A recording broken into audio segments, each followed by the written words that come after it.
Dzień dobry, halo teman-teman, balik lagi ke channel kita, channel kami di Polandia, dengan saya Aprilia.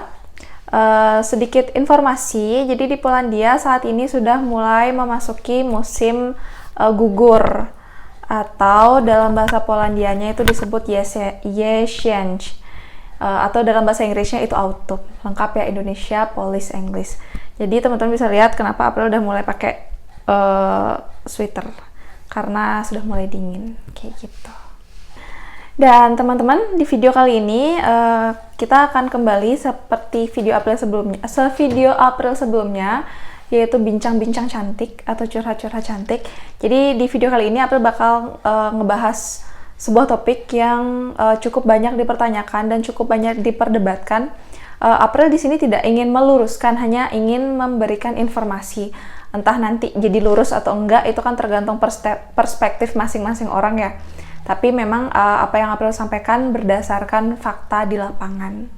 Jadi nanti kalau misalnya cocok ya syukur, kalau misalnya nggak cocok bisa teman-teman sharing-sharing pendapat teman-teman di kolom komentar.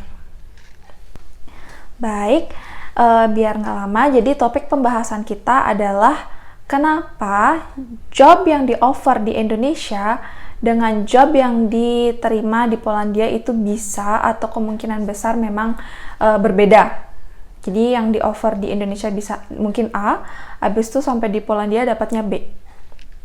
Nah, dari ini banyak banget sih yang ngebahas, banyak banget juga yang mengeluhkan kenapa kayak gitu, kenapa bisa seperti itu. Nah, di sini kita sebagai calon, April memposisikan diri ketika masih sebelum berangkat ke sini ya. Jadi ketika masih posisinya itu calon PMI lah bilang. Jadi disinilah kita sebagai calon PMI itu harus mencari informasi sebanyak-banyaknya dari permasalahan ini. Nah, kita harus cari tahu kenapa nih bisa beda, apa yang menyebabkan, entah dari bentuk company-nya atau dari kebijakannya atau memang jobnya tidak ada atau seperti apa. Kayak gitu. Karena dari pertanyaan ini, kenapa job di Indonesia berbeda dengan job yang ada di Indonesia, itu case-nya kenapa job yang di-offer di Indonesia dengan job yang ada di sini, di Polandia, itu bisa berbeda. Jadi itu case-nya macam-macam, nggak yang selalu satu alasan, jadi bisa beda-beda alasannya. Nah, jadi perlu diingat, sebelum kita masuk ke pembahasan, perlu diingat di Polandia itu sebagian besar sistem kerja para PMI itu adalah outsourcing. Jadi melalui agensi penyalur tenaga kerja. Jadi kayak logikanya, agensi penyalur tenaga kerja itu kan mendapat permintaan dari company-company yang diajak untuk kerjasama. Nah, dari company-nya itu dia nggak mungkin nunggu lama ya, kalau misalnya kita ngebahas tentang gimana prosesnya di Indonesia yang cukup lama. Jadi jarang untuk company itu dia mau nunggu lama. Jadi mungkin aja di teman-teman nih misalnya rekrutmen di bulan April, habis itu berangkatnya baru Januari tahun depannya, itu kan jangka waktu yang cukup lama ya sekitar 8 bulan jadinya. Nah, ketika rekrutmen itu dia memang si agensi atau PT yang di Indonesia memang menawarkan job yang lagi vacant saat itu atau aktual job yang tersedia pada saat itu. Nah, si company pada saat itu memang benar-benar membutuhkan untuk posisi itu. Tapi 8 bulan kemudian ketika teman-teman sudah selesai pengurusan visa, EKTKLN, segala macam sampai terbang ke Polandia, itu besar kemungkinan job yang ditawari di awal itu udah nggak ada lagi. Karena si company nggak mungkin nunggu 8 bulan untuk posisi itu dibiarkan kosong. Apalagi khususnya pabrik kan. Kalau pabrik kan harus setiap hari operasional dan itu harus ada yang in charge setiap hari. Jadi kalau nunggu si A, si B, si C, 3 orang nih misalkan kandidat dari Indonesia nunggu itu nggak mungkin jalan pabriknya ya kayak gitu. Jadi kemungkinan besar dia akan mencari alternatif, yaitu merekrut orang dari negara lain atau orang Indonesia yang sudah ada di Polandia. Jadi ketika teman-teman sampai itu jobnya udah nggak ada. Oke, alasan yang selanjutnya ini kita masih di ranah yang teman-teman yang nanti bakal bekerja di bawah naungan agensi ya. Nah, alasan yang selanjutnya kenapa jobnya bisa berbeda adalah sudah tidak musim lagi atau sudah tidak masa produksi. Kayak contoh perkebunan. Kalau perkebunan kan dia tidak produksi setiap hari selama sepanjang tahun. Pasti dia akan ada masa nggak panen atau masa baru mulai menanam si kebunnya itu. Jadi kemungkinan yang bikin jobnya beda itu adalah ketika teman-teman sampai sini, misalnya nih jobnya harusnya apa, petik buah beri atau jobnya di perkebunan tomat kayak gitu. Mungkin aja ketika teman-teman sampai sini tuh musim dingin atau bukan musimnya di mana si kebun ini tuh lagi butuh karyawan banyak kayak gitu. Jadi mungkin aja kebijakan dari agensi daripada teman-teman nganggur akan diusahakan untuk mencarikan pekerjaan lain yang masih general worker atau pekerjaan yang tidak membutuhkan skill kayak gitu. Jadi teman-teman kalau dari April pesanin untuk teman-teman yang Indonesia dicari tahu dulu, misalnya berangkat melalui PT misalnya dicari tahu dulu dari PT ini dia nanti kerjasamanya langsung sama company atau kerjasama sama agensi. Karena kalau misalnya teman-teman berangkat dengan PT yang teman-teman pakai itu langsung kerjasama dengan company, atau mungkin teman-teman langsung kontak dengan company yang ada di Indonesia, bukan agensi ya, tapi company, misalnya si A nih kontak sama pabrik LG gitu langsung di Polandia. Dia udah jelas tuh dari Indonesia memang kontaknya dengan pabrik LG. Jadi sampai di Polandia pun dia akan kerja dengan pabrik LG. Nah, beda lagi kasusnya ketika kita yang proses melalui PT dan PT ini tuh di Polandia dia kerjasamanya sama outsourcing company dengan agensi. Jadi nanti nggak bakal nentu kerjanya, mungkin pada saat perekrutan itu kerjanya di kebun tomat atau mungkin di atau mungkin di hospitality atau mungkin di pabrik apalah itu, terus sampai di sini beda gitu kerjaannya. Nah, balik lagi kenapa itu bisa berbeda, sesuai pembahasan April yang tadi, ada beberapa alasan yang membuat itu berbeda yang April bakal sebutin lagi sekali. Yang pertama mungkin karena prosesnya yang terlalu lama, jadi pabriknya nggak bisa nunggu. Habis itu yang kedua, ketika teman-teman sampai sini, tempat kerjanya atau pabriknya sedang tidak membutuhkan pekerja baru karena tidak ada produksi atau tidak sedang musim kalau misalnya lagi di kebun, kayak gitu. Nah, jadi di situasi seperti ini, biasanya pihak agensi akan menghubungi pihak PT di Indonesia, penyalur tenaga kerjanya, menginformasikan pekerjaan apa saja yang aktual saat ini, pekerjaan apa aja yang ada, nanti bakal di briefing, di offer pekerjaan itu. Dan meskipun nanti bakal ada perubahan dari awal rekrutmen sampai nanti terbang, itu bakal ada perubahan pekerjaan, tapi ketika itu sudah diinformasikan harusnya fine aja. Dan ketika teman-teman juga sudah paham kalau misalnya teman-teman registrasi dengan outsourcing company, harusnya juga teman-teman sudah siap dengan perubahan-perubahan yang memang bisa saja terjadi seketika gitu. Misalnya hari ini mungkin dia bilang dia butuh 3 orang, abis itu 5 hari kemudian company itu udah bilang, oh saya cuma butuh 2 orang gitu misalnya, jadi orang yang lain nggak bisa masuk ke sana. Jadi hal seperti itu tuh sangat amat lumrah terjadi di Polandia, khususnya ketika kita berada di bawah naungan outsourcing company kayak gitu. Dan juga teman-teman perlu diingat, jadi seperti yang aku sebutkan tadi kan memang outsourcing agency itu dia kerja sama company, habis itu company yang memberikan permintaan, aku butuh pekerja segini kayak gitu.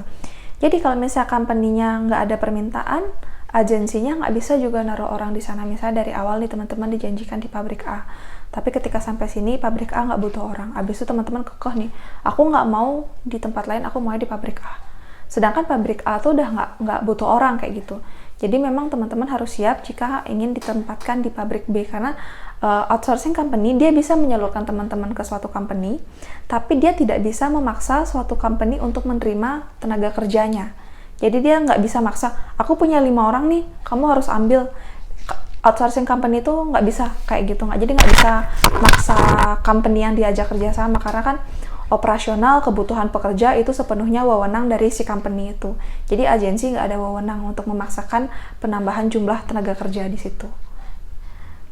Jadi untuk teman-teman yang ngerasa nggak siap dengan perubahan-perubahan kayak gitu, mungkin bisa dipersiapkan dari Indonesia, cari kerjanya langsung direct sama company. Misalnya memang skillnya di hospitality gitu misalnya, dan nggak yakin nih nanti si agensinya bisa nempatin di hospitality dengan alasan ABC gitu misalnya. Mungkin bisa teman-teman langsung dari Indonesia tuh kontak, mungkin cari job vacancy atau di LinkedIn atau dimanapun atau di job seeker, itu kontak langsung sama tempat kerja yang dipengenin, misalnya skillnya apa, skillnya welder gitu, misalnya langsung kontak ininya yang memang pabrik welder, atau skillnya hospitality gitu misal. Jadi bisa langsung dari Indonesia tuh kontak company yang hospitality. Tapi memang minusnya pada saat ini kalau memang pengen kayak gitu tuh memang orangnya harus qualified banget dan memang harus siap untuk ngurus dokumennya, bisa dibilang sendiri kayak gitu. Jadi plus minus dia memang kalau misalnya kita direct sama company itu plusnya pekerjaannya itu udah pasti, pasti saya bakal kerja di situ. Tapi minusnya itu nanti segala macam dokumen itu sebagian besar di Indonesia bakal diurus sendiri. Jadi dari company di sini tuh dia cuma provide aja. Jadi teman-teman yang harus tahu butuh dokumen apa aja. Jadi nanti dari company yang provide, bukan agensi company, bukan outsourcing company-nya, tapi company nanti tempat kerjanya. Dan kalau misalnya teman-teman nanti kerjanya sama outsourcing company, itu plusnya semuanya udah diurusin dari mulai dokumen segala macam, jadi udah di-arrange semua. Cuma memang kekurangannya, atau bukan kekurangan, bisa disebut kekurangan, bisa juga nggak, tergantung sudut pandang orang ya. Itu nanti pekerjaannya tidak akan selalu mentok di sana kayak gitu, jadi bakal berubah-ubah. Cuma plus poinnya juga dengan fleksibilitas seperti itu, in case di kemungkinan terburuk teman-teman mengalami pemecatan, misalnya pemecatan di company yang pertama. Jadi dari si agensi ini naruh teman-teman di company A gitu. Habis itu teman-teman dipecat di sana, atau mereka memang mengadakan pengurangan karyawan. Nah, agensi bakal nampung teman-teman, nanti bakal dicarikan pekerjaan baru. Jadi teman-teman udah santai gitu loh. Oh, nanti pengurangan karyawan nanti agensi bakal carikan. Habis itu kalau misalnya mengalami pemecatan, itu masih besar kemungkinan kalau agensi masih mau membantu untuk mencarikan pekerjaan selanjutnya meskipun sudah ada histori pemecatan. Tapi memang ada agensi yang masih mau bantu dan ada agensi yang tidak mau bantu, tergantung case pemecatannya seperti apa. Karena kan agensi dia memang menyalurkan tenaga kerja, cuma dia pasti akan melihat kualitas tenaga kerjanya itu seperti apa, apakah bisa disalurkan ke tempat itu atau ke company itu atau tidak, kayak gitu. Jadi meskipun teman-teman nanti kerjanya dengan agensi, itu nggak bisa yang asal-asalan. Jadi nggak bisa toh juga nanti ada agensi, nanti kalau misalnya aku nggak cocok di sini, udah aku minta pindah aja. Jadi nggak bisa kayak gitu juga, karena agensi juga dia kan harus menjaga citranya bahwa dia bisa memasok atau memberikan pekerja yang memang kompeten untuk company itu. Jadi teman-teman meskipun kerja sama agensi juga harus tetap harus tetap menunjukkan yang terbaik, harus tetap all out juga, karena nggak bisa sepenuhnya rely on agensi juga kayak gitu. Karena agensi kan juga company-nya nggak mungkin yang banyak banget ya, dia pasti punya batasnya dan dia juga pasti bakal ngelakuin controlling terhadap kualitas para pekerjanya kayak gitu. Oke teman-teman, sekian pembahasan kali ini mengenai alasan kenapa bisa job yang di-offer ketika rekrutmen dengan job yang diterima ketika sudah di Polandia itu bisa saja berbeda.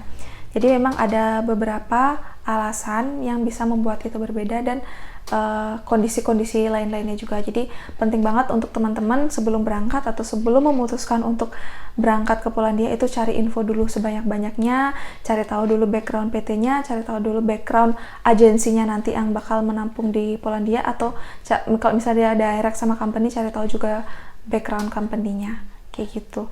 Tapi maksudnya untuk hal kayak gini nggak yang hanya bekerja di luar negeri aja sih harus kayak gitu. Ketika bekerja di Indonesia, teman-teman juga pasti bakal seperti itu kan.